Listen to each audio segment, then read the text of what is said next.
yung pangalan. Ito pong aming dalangin sa pangalan po ni Jesus.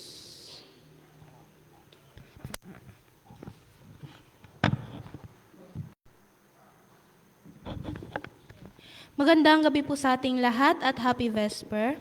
So, ayun. Ang part ko po ngayong gabi ay tagapagpakilala ng mga nagsiganap at magsisiganap. Pinangunahan po tayo sa pag-aawitan ni Sister Queenie Ranes, opening song, and then opening prayer po ni Brother June Mantala, and presider po ng inyong lingkod, Alaysa Mascardo.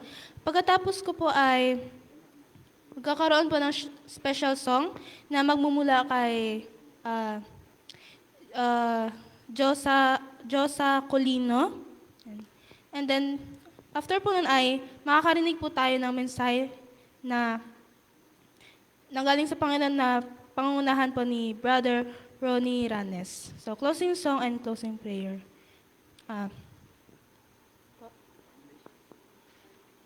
May mga kabataan. So, inanyayahan ko po ang mga kabataan po para sa special song.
landas mo, laban sa lakas ng mundo, landas na sa kinais mo. Sa'yo, mga yapa, ako ay tatahan. Kahit dilim ng luha, ang nilakaran mong landas, masakit man at dusa, dulot ng mundo'y kamtan. Bawat bakas ng iyong mga yapa, bawat habang mo'y aking susundan. Bawat habang mo'y aking susundan.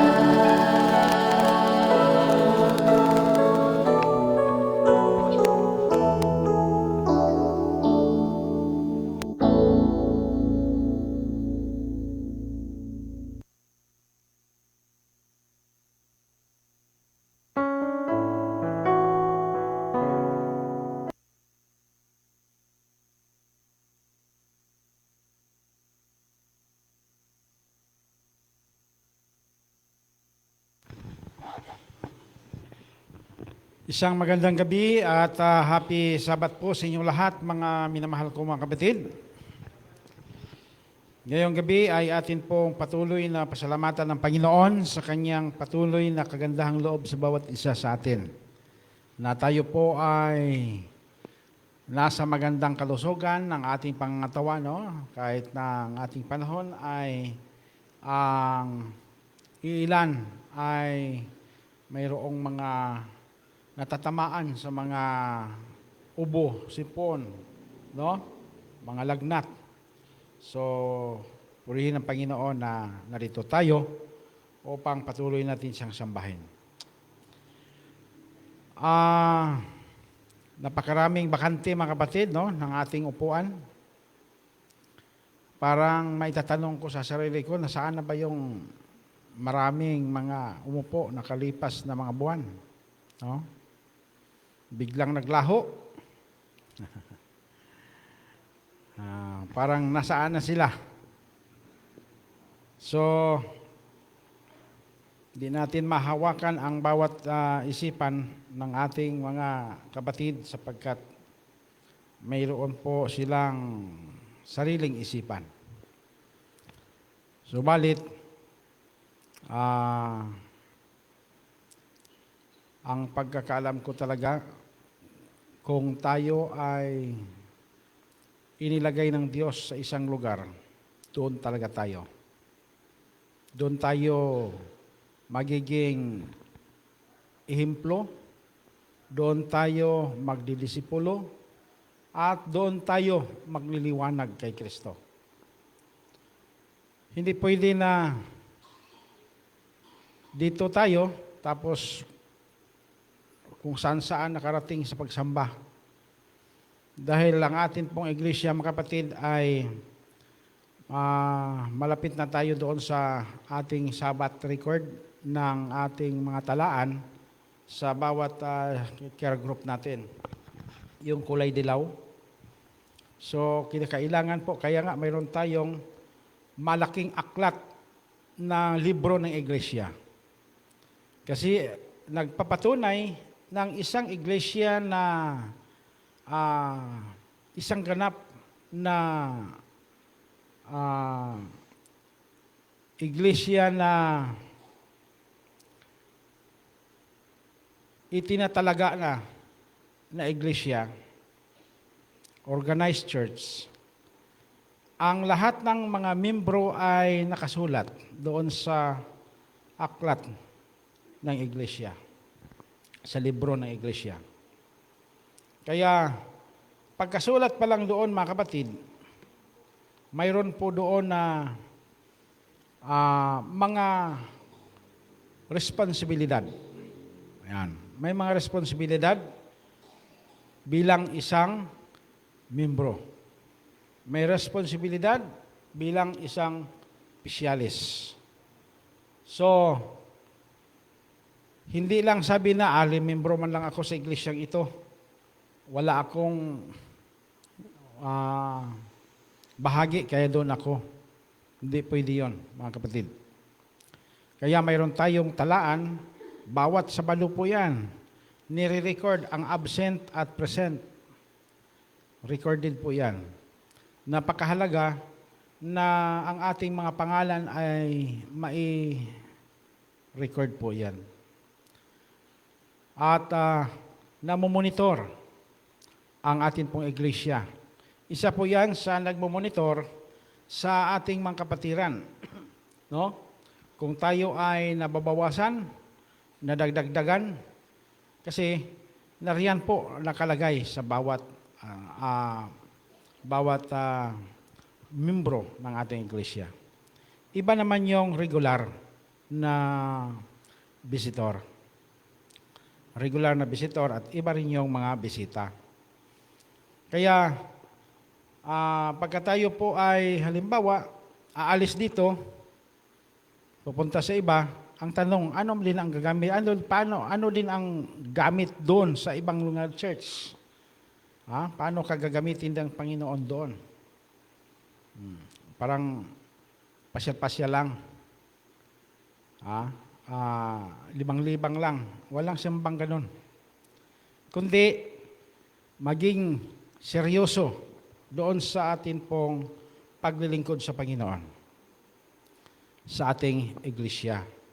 Mamahalin natin ang ating iglesia, ating sambahan. Kaya, yan po ang aking pangunahin na mga pakiusap kahit doon pa kami sa Kakbayan, yung mga kabataan. Yung ating pagsamba, number 1 po yan. Kaya, sa pagdating ng Panginoon, mga kapatid, ang lahat ng mga pangalan ng nasa iglesia ay magtatanong bakit hindi naligtas si Brother Ronnie.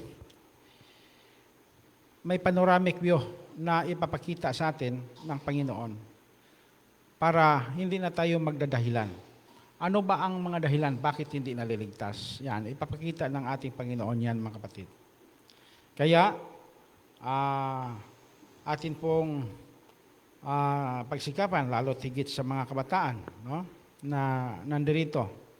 Kaya, salamatan niya natin sila si Sir, si Ma'am Mercy, si Sir Romy, na nagbigay sa atin ng pagkakataon para tayo ay makatira na malapit sa simbahan. No? So, yan ang mga dahilan kung bakit na tayo pinagbibigyan para tayo ay makasimba sa church na ito.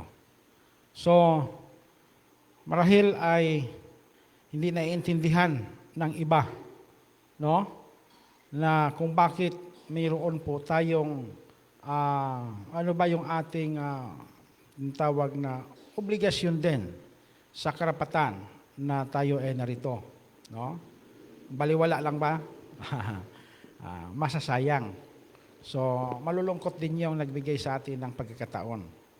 Higit sa lahat, ang binigay ng Panginoon sa atin na pribilehiyo na mapapalapit sa church ay masasayang. No? Kaya marahil siguro na atin silang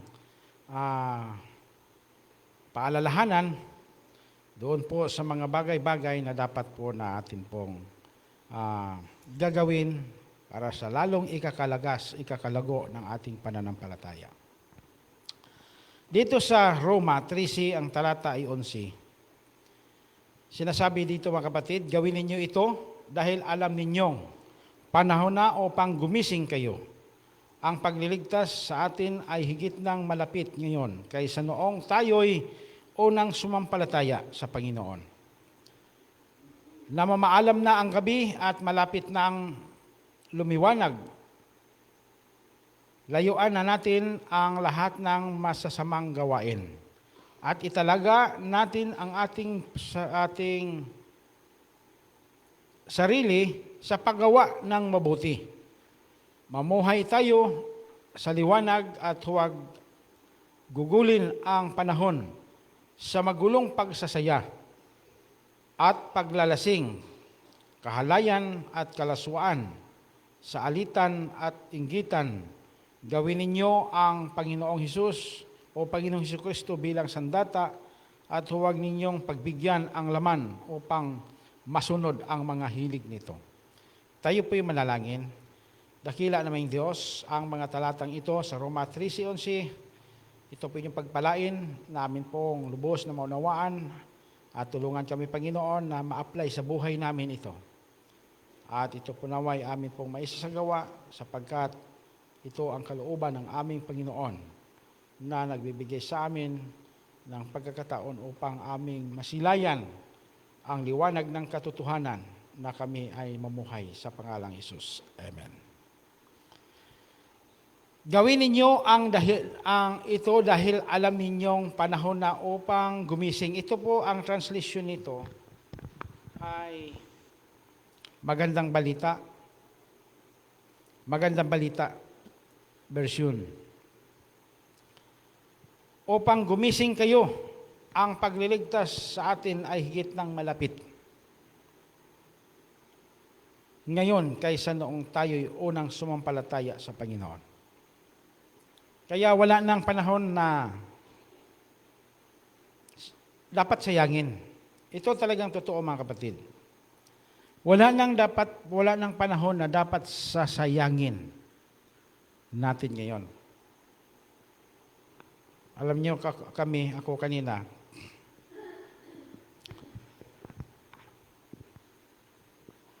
busy talaga kasi araw-araw, mga kapatid, pero sabi ko, Panginoon, tulungan mo kami. Kasi, bakit ako nabibisi? Dahil parang kumbaga, nakulong kami ngayon sa pagkakataon na hindi inaasahan.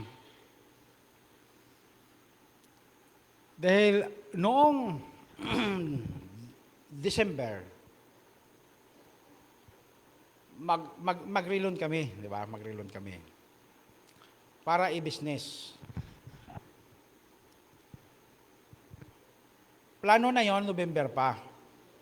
Sabi ko, tapos na sana yun eh. Sabi ko, di na tayo mag-relon. Tapos na eh. Pero wala din kapital. Kaya sabi ko, kung hindi tayo mag-relon, wala din tayong ikakapital. Kaya, ilapit natin sa Panginoon. At nabuo ang pasya namin na mag-relon first week sa December kasi tapos na yung aming bayaran. Biglang dumating yung mga tawag na pupunta yung aming mga kapatid sa Ormoc at Surigao na hindi inaasahan. Ay di, natuwa din ako. Siyempre, tuwa kami. So, dumating ang tempo na dumating na sila. Ang aking mga kapatid na lalaki, mga kapatid, hindi dumating.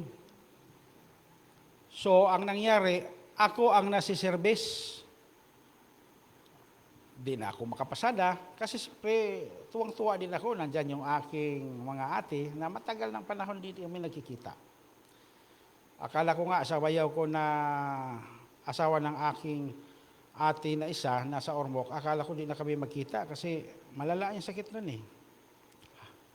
High blood pad, mataas pa diabetic, 500. Kaya sabi ko baka huling kita na ito. So, siniservisyohan ko, mga kapatid, kasi yung silang mag-isawa, sila yung nagpapaaral sa akin sa high school. Kaya malaki talagang utang na loob ko. Gusto pa nila akong papaaralin sa college, pero naawa na rin ako sa kanila. Sabi ko, wag na lang. Kasi yung ate ko na yon ay talagang gusto niyang, mapangarap niya makatapos ako. Siyempre, mahirap din ang buhay, maraming mga anak na dapat matustusan ng pangangailangan. So, nung sila'y pumunta dito, una yung aking ate, nandito pa. Bukas, mga kapatid, alas 4 ng 59. Aalis na rin yan, doon na yan magsabado sa Surigao City. dumating sila, grabing tuwa namin, hindi na malayan mga kapatid na yung aming narilon. Dahil hindi ako makapasada, hindi ako siyempre mayroong bayaran yon, di ba? Ay saan ako makuha ng pambayad? Siyempre mayroon din kaming arawan, mayroon din kaming yung asa. Ito na, nangangamba na ako, sabi ko parang mauubos itong kapital ko na ito. Kasi ang expect ko ay kikita ako sa pasada sa December 25 to bagong taon kasi malakas yan. Kung magaling ka lang talaga magtiyaga, ay 2.5, laglag talaga yan. Kuha talaga. So, sabi ko, makadagdag ako. Ang nangyari, ang isip kong magdagdag, lalong nagbawas. Kasi doon ako kumuha ng aking pang-arkila sa motor, yung aking ibibabayad doon. Nako, sabi ko, parang konti na dong pera. Nganganib ito. Hanggang sa talagang mauubos na. Delikado ito. So, nag-uusap kami ng aking may bahay na parang alanganin ang ating negosyo ngayon. Sabi ko, pasaulian natin ang mga upuan. Pasaulian natin para yun ang ating igastos. Naku, mga kapatid, di talaga kakayanin. Tamang-tama talaga ang panahon ay wala na. Kaya, sabi ko sa ate ko,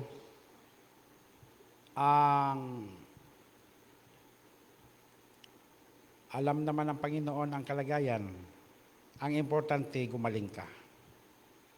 Gumaling ka sa sakit mo, at nakadalaw ka dito, at uuwi ka na wala ng karamdaman.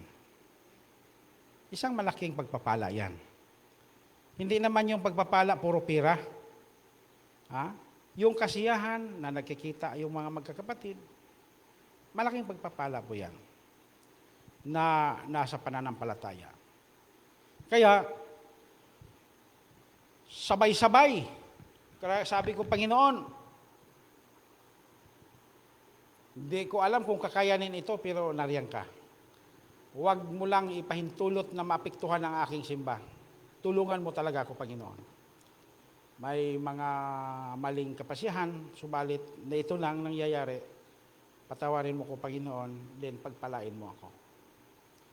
Sa buong isang linggo, mga kapatid, tuloy-tuloy, hanggang ngayong araw na ito.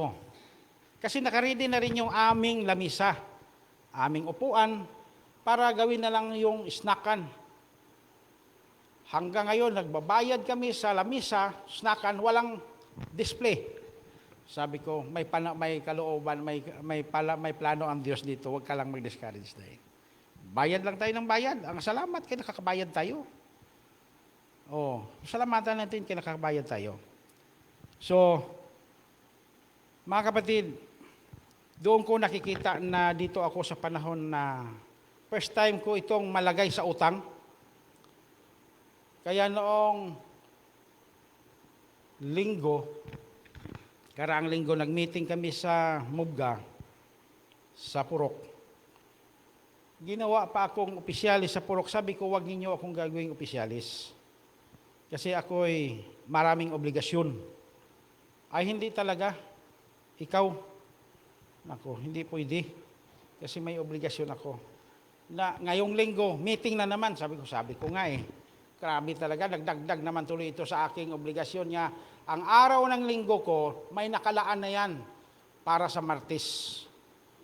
Ang araw ng linggo ko, may nakalaan na yan para sa Lunes.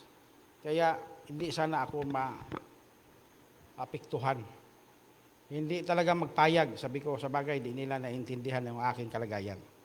Kaya mga kapatid, ang tao sa mundong ito ay iba't ibang mga problema. Nung aking nakausap si Andrew, yung may-ari talaga ng Andrew, na malaking tindahan na Andrew Store. Isang panahon yun, mga kapatid, na namasada ako 2018 na itong si Andrew ay nag-away sa kanyang anak, yung matandang Andrew. At tama-tama na dumaan ako, sabi niya, halika, pasakayin mo ako. Samahan mo ako doon sa hotel ko sa kabila. Babayaran kita na samahan mo lang ako. Ay di, doon mga kapatid, sinamahan ko siya. Di, binayaran niya ako. Then, nagkain kami doon sa kanyang, may hotel siya doon sa Jacana eh. O di, tuwang-tuwa siya. Ako naman ay mahilig makikisama sa mga may edad. Maya-maya, kinuha siya sa kanyang anak. Pero, doon ko nalaman mga kapatid na kahit pala sila'y mayaman, marami din palang problema. Tambak-tambak din ang problema pala nila. Kaya doon ko nakita, nalaman na hindi lang pala. Mabuti pa nga tayo, kaya nakakangiti tayo at nagtatawanan, pero sila puro seryoso sa buhay. Kaya wala ng panahon ang Panginoon na kanilang paglilingkuran. Tama lang talaga, mahirap maligtas. Mahirap makapasok ang isang mayaman sa butas ng karayom kaysa isang kamilyo. Kasi nga, ma-priority talaga ang buhay sa mundong ito. At sabi dito, layuan ninyo ang, sabi dito sa talatang 14, gawin ninyo ang Panginoong Hesukristo bilang sandata at huwag ninyong pagbigyan ang laman upang masunod ang mga hilig nito. Kasi, isa sa mga kompetensya na magiging karibal sa ating paglilingkod, mga kapatid, ang mga problema. Ang mga problema. Kumusta? Marami ba sa mga bayan ng Diyos, sa mga anak ng Diyos na pagka dumating ang mga problema, bumagsak? Marami po talaga, mga kapatid. Kaya nung aking naranasan itong aking kalagayan, sabi ko, kaya pala na maraming mga kapatiran na hindi makapagtagumpay sapagkat grabe na lang parang manok na nagsalpukan ng grabing salto, mga kapatid.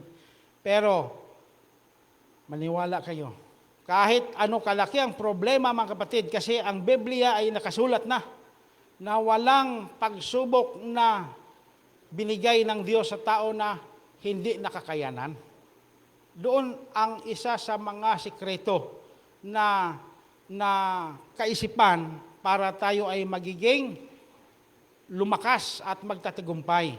Kasi nasulat na yan na walang pagsubok na darating sa tao na hindi niya makakayanan. Lahat ng ito ay talagang makakayanan ng tao, lalo na sa kanyang mga anak.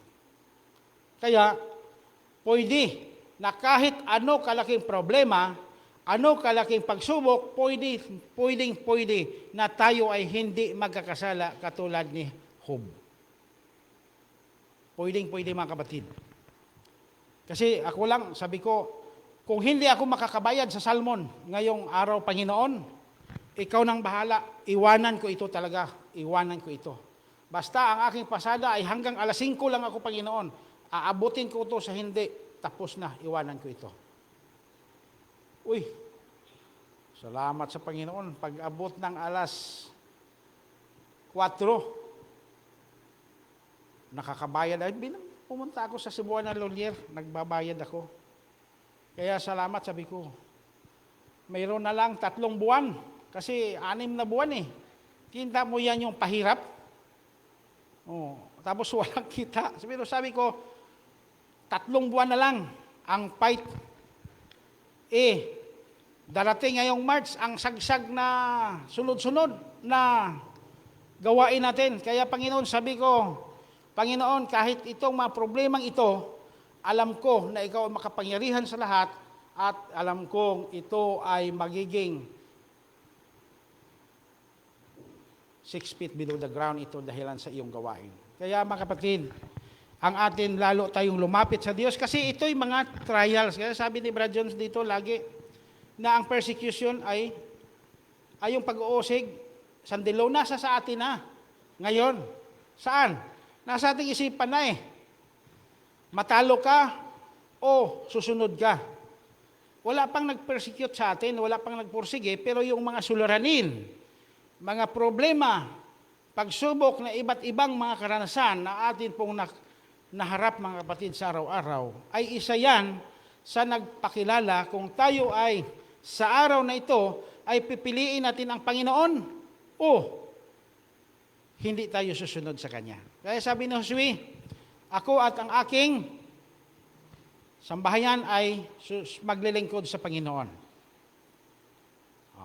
So, dito ay malapit na mamaalam na ang gabi at malapit nang lumiliwanag.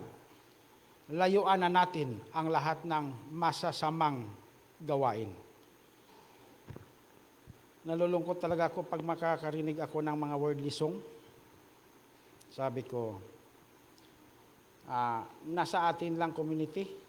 Kasi panahon ng magpapahinga ka, dapat ang malagay sa isipan mo, yung mga religious, nakakatulong yan sa pagmumuni-muni. Tapos, instead na magpapahinga ka, narinig mo worldly song. Tuwa tayo dito tayo sa community ng mga Adventista, kaya isa yan sa pag-usapan natin na ipagbabawal natin yung mga worldly song. Kasi kahit na tayo mga kapatid ay dapat na ang ating mga puso, ang ating mga isipan ay unti-unting tayo po ay makikita ng Panginoon na siya talaga ang ating pipiliin. Kahit sa panahon ng kasaganaan, sa panahon ng mga problema, at anumang meron, mga kapatid. Kaya sabi ni Apostol Pablo, ano ang makapaghiwalay natin sa Panginoon? Kahirapan? Kahubaran, yung walang damit? O kagutom? Espada? O kamatayan? Sige daw. Sagutin ninyo sa inyong mga upuan. Saan sa mga ito na makapaghiwalay natin sa Panginoon? Kahirapan, kagutuman, yung espada, o kamatayan. Yung kahubaran, yung walang masusuot, na maging dahilan na di na tayo makapaglilingkod sa Panginoon. Sabi ni Apostol Pablo, lahat ng mga ito ay walang makapaghiwalay sa Panginoon. Kundi, whether we live unto the Lord, sabi niya. Whether we die unto the Lord. Whether we live or we die unto the Lord. Tama si Haring Job, si Job, mga kapatid. Kaya sabi ni Job doon sa kanyang asawa, ikaw, anong tawag niya sa kanyang asawa? Masamang babae, ang tawag niya, na mabuti ka ba lang magtanggap ng mabuti at sa masama ay hindi? Kay ayaw na ng asawa ni Job na si Job ay maglilingkod sa Panginoon sapagkat ganoon ang nangyayari sa kanya. Pero si Job, kanyang nirebuke ang kanyang asawa, mga kapatid. Kaya nakikita natin na kahit ano kalaki ang pagsubok na dinaranas ni Job, siya ay banal at matuwid na hindi nagkakasala sa harapan ng ating Panginoon. Ito rin ang nais ng Panginoon sa atin, mga kapatid, na anuman, kasi tayo po ay nasa training ground tayo ngayon. Darating ang panahon na ang bawat isa sa atin ay haharap doon sa malaking kabagabagan. Haharap tayo doon, mga kapatid, hindi na ito na mga nahaharap natin na mga suliranin sa araw-araw. Napaka-minor na lang ito. Haharap tayo doon sa napakalaking kapighatian, mga kapatid. At yun ang atin pong paghahandaan. Dahil tayo po ay bayan ng Diyos na nakakaalam sa mga pangyayari sa darating. At yung pangyayari sa darating ay ito po ang nagbibigay sa atin ng inspirasyon, lakas, pagpreparasyon para tayo ay mayroong lakas na kasama ang kapangyarihan ng ating Panginoon na tayo ay tatayo sa huling labanan. Kaya kahit hanggang kamatayan, mga kapatid, ang bayan ng Diyos ay tatayo. So, ang sabi dito, mamuhay tayo sa liwanag at huwag gugulin ang panahon sa magulong pagsasaya.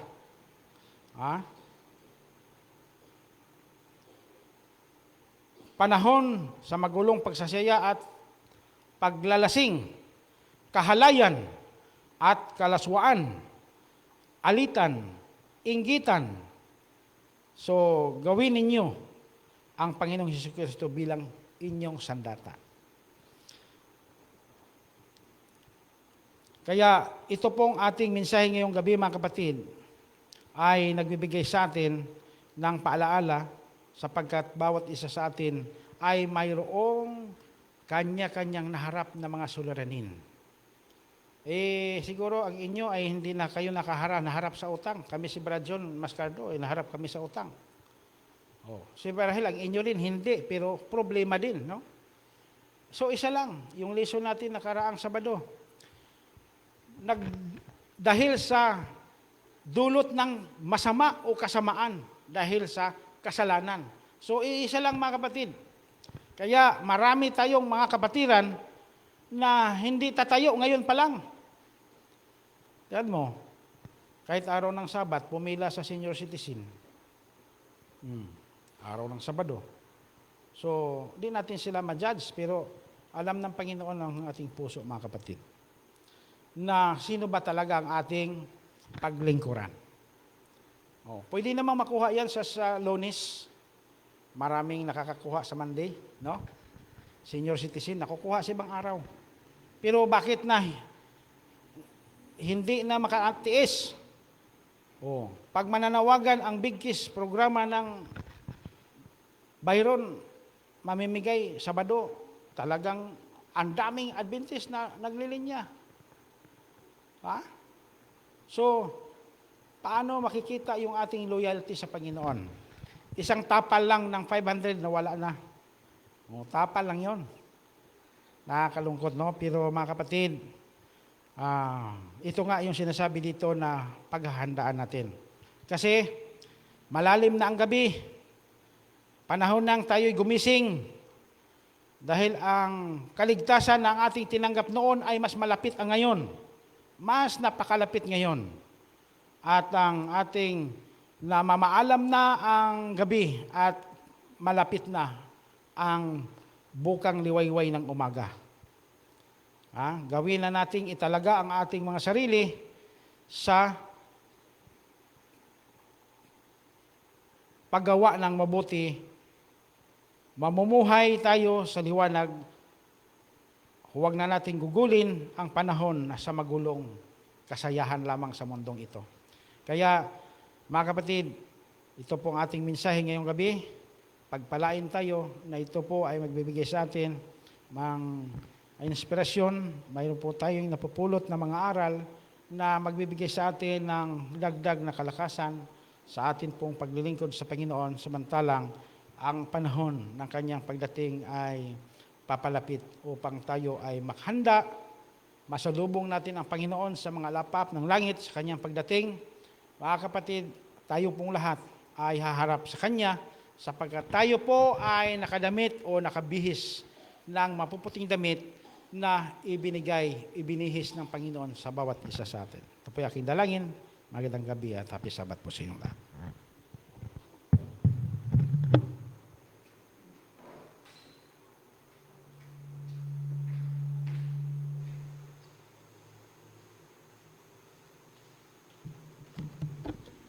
Para po sa ating pagtatapos, tayo po lahat ay tumayo at atin pong awitin ang All the Way.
Tulad sa amin pong inawit, O Diyos, na sa lahat ng panahon kami ay inyong ginagabayan.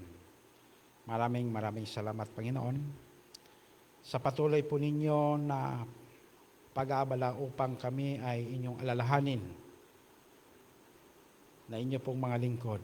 Tulungan mo, O Diyos, ang aming pong mga pananampalataya na kami ay tatayo kahit man sa anumang mga problema, suliranin at mga pagsubok na dumarating. Nawang inyong pong mga anak sa iglesyang ito ng Rampano ay patuloy na manindigan sa amin pong na tanggap na mga katotohanan na ibinigay sa amin ng aming Panginoong Hesus. O Diyos, pagpalain mo ang bawat isa sa amin pong pag-uwi. Ngayong gabi, ingatan kami hanggang sa bukas, na araw ng Sabat na muling aming pong sambahin ikaw sa Espiritu at sa katotohanan. Ito pong aming dalangin sa pangalan ng aming Panginoong si Jesus. Amen. Okay, magandang gabi mga kapatid. Happy Sabat po sa lahat.